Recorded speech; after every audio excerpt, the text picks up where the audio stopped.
అంటే మనకు ఎప్పుడు అందరం గుర్తుపెట్టుకోవాల్సింది, ఎస్పెషల్లీ మీడియా, సంక్రాంతి అనేది ఖచ్చితంగా వార్ ఉంటుంది. ఎందుకంటే ప్రతి ఒక్కరికి ఆ ఫెస్టివల్కి అందరు సినిమాలు రిలీజ్ చేసుకోవాలనుకుంటారు. కొందరు ఇప్పుడు మన ఈగలకు వాళ్ళు అర్థం చేసుకున్నట్టు కొందరు వెళ్తారు, కొందరు వెళ్ళరు. సో వెళ్ళినప్పుడు ఏంటి, దాంట్లో కూడా చాలామంది అర్థం చేసుకోవాల్సింది, సంక్రాంతికి వచ్చినప్పుడు ఒక కాంపిటీషన్ ఉంటుంది. కాంపిటీషన్ ఉండడం వల్ల మీరు మీడియా వాళ్ళు ఒక్క సినిమాని 10 సార్లు చెప్తూనే ఉంటారు. ఇవి నిజాలు. ఇది ఫిలిం, ఈ సినిమా ద్వారా సినిమాలు వస్తున్నాయంటే 10 సార్లు ఆ సినిమా గురించి చెప్తే వాళ్ళకు మైలేజ్ వస్తుంది. సో కాంపిటీషన్ ఉన్నప్పుడే ఆ సినిమాలకు మైలేజ్ వస్తుందని సంక్రాంతికి 3-4 సినిమాలు, తెలుగు సినిమాలు రావడం సహజం. ఇది మీ అందరికీ తెలుసు, మాకు తెలుసు.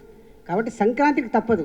వేరే వారాలలో ఉన్నప్పుడు సాధ్యమైనంత మట్టుకు అందరూ అర్థం చేసుకుంటారు, ప్రొడ్యూసర్స్ అర్థం చేసుకొని సెటిల్ డౌన్ అవుతుంది. బట్ సంక్రాంతికి ఎవ్రీ ఇయర్ రావాల్సిందే. పోతే నెక్స్ట్ ఇయర్ నుంచి సంక్రాంతికి మీకు దిల్ రాజు దొరకడు. ఎందుకంటే నా మీదకి రాకుండా చేసుకోవడానికి 31st EC మీటింగ్లో స్ట్రాంగ్ స్టెప్స్ తీసుకొని ఇండస్ట్రీకి ఉపయోగపడేలాగా చేస్తాం.